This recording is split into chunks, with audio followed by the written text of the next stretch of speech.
Alright, so now we're recording on the Mark V. Good example of what it's going to look like in daylight using the ND filter. Notice a good amount of background blur too.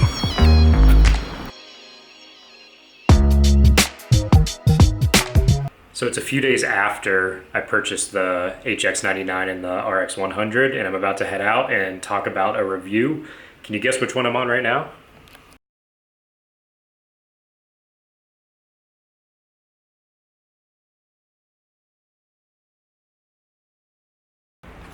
First off, they're both great cameras, but I saw some distinct advantages between the two. So the most distinct feature you're going to see between the two is the zoom range. On the Mark V, you've got a 24-70, whereas on the HX99, you've got a 24-200.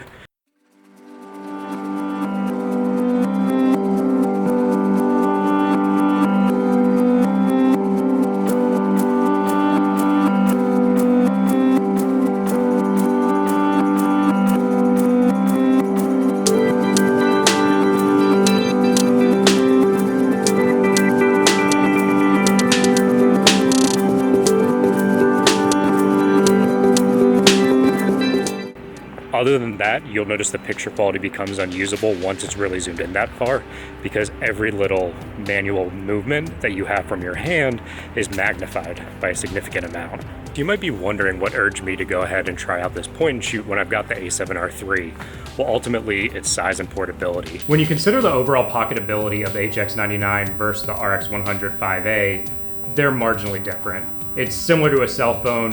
You're gonna have a little millimeter here and there, some weight in grams, but generally speaking, they're the same size. You can fit both in your pocket. Once they're in there, you're really not gonna notice a difference. So that being said, why spend the extra $450 to justify the RX100 over the HX99? For me, it was something that actually beats my cell phone. Most cell phones today can take 4K footage. You've got them in your pocket, they're convenient. So even though the HX99 does that, it has the extra zoom range, I didn't find it compelling enough to actually justify the $450. Yeah, this is twice as much, but it comes with an ND filter. It comes with f1.8 to 2.8 on a 1-inch sensor, so it comes with great image quality. It's got the flip out screen, which I can use for vlogging, which my cell phone doesn't have. So one disappointing difference going from the RX to the HX model is I found that steady shot, which you can see here, I could definitely leverage and use, is only available in 4K for active and intelligent on the HX. The RX 100 Mark 5A does not support active steady shot while in 4K mode, whereas the cheaper model does seem to. So a little bit of a trade-off there, just to be aware of. So there's a lot of reasons where this actually is better than something I had available today, and I really didn't find that with the HX99. I really wanted to like it, but as you can see in some of these example images, it's not any better than a cell phone ultimately.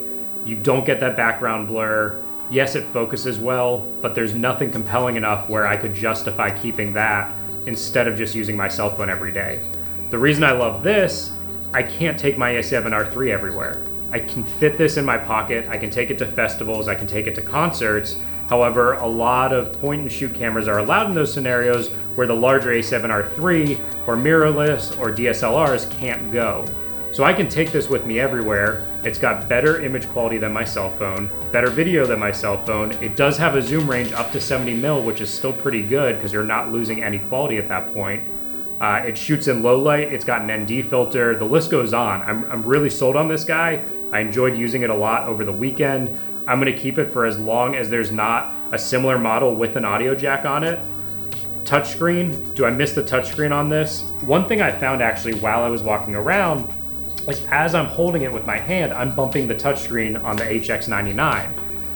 Yes, it's an advantage when you wanna choose your focus point, but for my use cases, the only time I found I was using the touchscreen was when I was reviewing photos to make sure I could punch in and I had the right zoom. You can also use the dial on here for that. So there really wasn't a big enough use case for me to want that touchscreen, and I really don't miss it. I know the Mark 6 has it. The Mark 6 was also an extra $300 over what I paid for this, and it's at the sacrifice of the ND filter and the aperture. which for me, my use cases are better resolved by this guy than they would be the Mark 6. I went to Best Buy, I tried out the Mark 6, I compared photos with this guy hand in hand. I was actually planning on buying it and returning it just to see which one I liked better. And even just after being in Best Buy and testing out some of the bokeh, some of the shots, I found that I was happy with this guy. I didn't even need to go ahead and try the Mark 6 out at that point. So enough of the features that I can have out of here, I'm happy with, and I actually prefer over the Mark 6.